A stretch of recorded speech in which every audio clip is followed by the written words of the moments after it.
नहीं समझ पा रही तो आप उसे इतना हल्के में कैसे ले सकते हैं? मैं तो ये समझ नहीं पा रहा कि आप इतना हल्के में कैसे ले रहे हैं सर और मुझे आप मौका पत्रकार होकर ये दीजिएगा। बात कर रहे हैं। मैं आऊँगा हुसैन जावेद, मैं आऊँगा आपके पास। मैं अपने और गेस्ट को इन्वॉल्व कर लूँ, तब तक आपने पॉइंट्स नोट कर लिए होंगे। मैं बिना रोके हुए आपको भी मौका दूंगा। Brajesh, major general retired Brajesh Kumar मेरे साथ डिफेंस एक्सपर्ट के तौर पर। अब आपने दो लोगों को सुन लिया है ब्रजेश कुमार जी, आपने हरिमोहन जी को भी सुन लिया, आपने हुसैन जावेद को भी सुन लिया। आर्मी को लेकर पाकिस्तान का ये पछड़ा आज का नहीं है, पुराना है। आर्मी के पास बहुत सारे इंस्टॉलेशंस है, बिजनेस भी करती है, हर जगह उनके एसेट्स हैं, बहुत कुछ ऐसा है। लेकिन आर्मी सोच पर हावी है। इसको अगर मैं केवल और केवल इमरान खान के इन दो एक्सपोस्ट को देख लूं तो बहुत कुछ साफ हो जाएगा। मैं इमरान खान को खारिज नहीं करने जा रहा कि मुझे शहबाज शरीफ को या नवाज शरीफ को देखना है, मैं खारिज नहीं करूंगा। नवाज शरीफ का भी वो दौर था जब नवाज शरीफ को बाहर रहना पड़ा, तो उसके भी जड़ में क्या था वो भी हम सभी लोग अच्छी तरीके से जानते और समझते हैं। लेकिन ब्रजेश कुमार जी, क्या सही इल्जाम लगा रहा है इमरान खान इस वक्त कि आर्मी ने बहुत कुछ ऐसा कर रखा है पाकिस्तान में जो अब हद से ज्यादा है, हद से आगे बढ़ चुका है? राजीव जी, अपने चैनल पे बुलाने के लिए धन्यवाद। Thank you sir. Imran Khan के मुंह से ये बात जब आ रही है तो बहुत हास्यास्पद लगती है। अगर पाकिस्तान की सृष्टि देखें आप, 75-76 साल हो गए हैं, ज्यादातर मिलिट्री शासन रहा है। कोई भी prime minister so called elected या aided by military and elected ने पूरी टर्म कंप्लीट नहीं की है। अगर आप देखें तो अपने इमरान खान साहब भी जब आए थे जीत करके, उनके पास ताकत कम था, वोट्स कम थे, वो तो मिलिट्री की मर्जी से वहां पर बैठे। ये बात अलग है कि वो ट्रेडिशनल पॉलिटिशियन के ढांचे में नहीं थे। वो युवा खिलाड़ी रह चुके थे, देखने में अच्छे थे, हैंडसम थे। उन्होंने कुछ अच्छे अपने साल कैंसर अस्पताल वगैरह जो बनाया अपने माता जी के नाम पे, तो उनका गुडविल था। और पाकिस्तान के लोगों ने सोचा कि एक नए व्यक्ति अब आएंगे तो हमारे लिए कुछ कर पाएंगे, और शायद उस दिशा में वो चले भी कुछ दिनों तक। लेकिन उनके पास शायद ये भी लगा कि अब वो चूंकि प्राइम मिनिस्टर बन गए हैं तो वाकई इलेक्टेड प्रॉपर प्राइम मिनिस्टर हैं, तो उसने अपने विंग्स फैलाने शुरू कर दिए। तो होना ही था। तो फौज ने उनके विंग्स को काटा एक समय में, और उसके बाद जो घटना हुई उस हमको मालूम है। लेकिन हम एक बात पहले जानना चाहेंगे पाकिस्तान के सृष्टि के ऊपर में, उनकी पॉलिटिकल एनवायरनमेंट के ऊपर। आजादी के ठीक एक वर्ष के अंदर ही पाकिस्तान ने हमला किया था कबायलियों के रूप में जम्मू और कश्मीर में, और उसमें पाकिस्तान आर्मी ने हिस्सा लिया था। हालांकि पाकिस्तान आर्मी के चीफ और इंडियन आर्मी के चीफ दोनों ब्रिटिश ऑफिसर्स थे। जब वो हमला उसने किया, उसके बाद से जो मिलिट्री है पाकिस्तान की, आर्मी जो कहते हैं, उसने अपनी पकड़ पाकिस्तान के गवर्नेंस पे मजबूत करती शुरू कर दी। 48, 65, 71 और 99 कारगिल में वॉर, हर एक वॉर के बाद में आप देखेंगे इसके जो आपके स्क्रूज हैं, जो नट्स हैं डेमोक्रेसी पे, और टाइट करना शुरू किया, बहुत ही टाइट किया।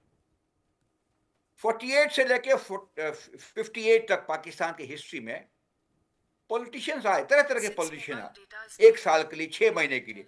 लेकिन अयूब खान साहब ने ये खूब करके कब्जा कर लिया, तो एक लंबे शासन समय तक उसका शासन किया। 71 वॉर के बाद में हटे, भुट्टो आए, 6 साल बाद जियाउल हक फिर पहुंच गए, और बहुत ही तगड़े वो क्या कहते हैं शासक थे वो, हार्डकोर मिलिट्री एंड इस्लाम।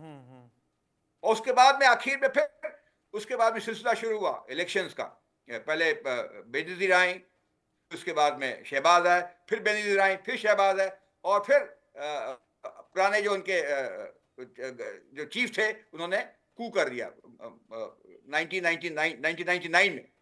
तो ये हिस्ट्री में आप देखेंगे मतलब आप पाकिस्तान इशारा आर्मी देना का चाहते हैं रोल कि तगड़ा है पाकिस्तानी और आर्मी गाहे पाकिस्तान के बगाहे अंदर अपनी ताकत वही दिखाने चीज के मैटर लिए करती कुछ है। ना कुछ करती रहती है और उससे होल्ड कर लेती है सारी सिचुएशन को। शायद उस होल्ड को महसूस कर रहे हैं इमरान खान, और शायद उनके लिखे हुए में वो पाकिस्तानी आर्मी की ग्रिप जो उनको अपने चारों ओर दिखाई दे रही है वो महसूस होती है उनके लिखे में। हुसैन जावेद, जवाब दें, समय टाइम ज्यादा नहीं है, आपका जवाब चाहिए।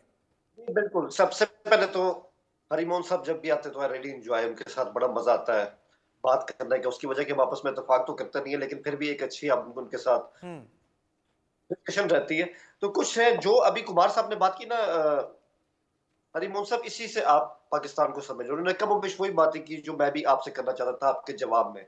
हम कोई इस हवाले से इतने आइडियल कंट्री नहीं रहे हैं। हमारा और आपका जो अतीत रहा है ना, खासकर 1947 के बाद, वो बड़ा चेंज रहा है। तो हमारे यहाँ चीजें बड़ी कॉम्प्लिकेटेड रही हैं। और उसकी तफसील में नहीं जाऊंगा, कुमार साहब ने काफी उसके ऊपर बात की। तो पहले समझिए, इंडिया के साथ इसकी तुलना मत किया कीजिए, इसका कोई जवाब नहीं बनता, इसका कोई तुक नहीं बनता। दूसरी बात यह कि आप कहते हैं कि जी हम फौज जो है वो इमरान खान के खिलाफ इस तरह से क्यों आई। तो सीधी सी बात है भाई साहब, जब आप कंटोनमेंट में जाएंगे, जब आप मिलिट्री इंस्टॉलेशंस के ऊपर अटैक करेंगे, पिंडी के अंदर, लाहौर के अंदर और कई और जगहों पर, तो आप पे आर्मी एक्ट लागू होता है। ये मिलिट्री लॉज होते हैं। इस तरह का जो एक्ट है वो इंडिया के अंदर भी है, हमारे अंदर भी है। तो उसके हिसाब से चीज होती है, बिकॉज आर्मी इसमें एक फरीक के तौर पे इसके अंदर है। तो पहले ये चीजें ना, ये हमारे माइंड में क्लियर होनी चाहिए। एक बात मैं जल्दी से करूंगा क्योंकि टाइम मुझे पता है आपके पास कम है। अगर आप ये कह रहे हैं ना कि इलेक्शन जो हुए हैं तो वो इस तरह से माने नहीं गए, तो इमरान खान भी 2018 के इलेक्शन में आए थे, उनके पास वो मेजोरिटी उस इलेक्शन में नहीं थी। जिस तरह से उनकी सरकार 2018 के अंदर बन गई थी, वो बना नहीं सकते थे अपने ऊपर। उनके साथ वही हुआ जो नून के साथ 2023 के अंदर हुआ था। तो इस बात को भी देखिए, it's a complicated country, totally different from India.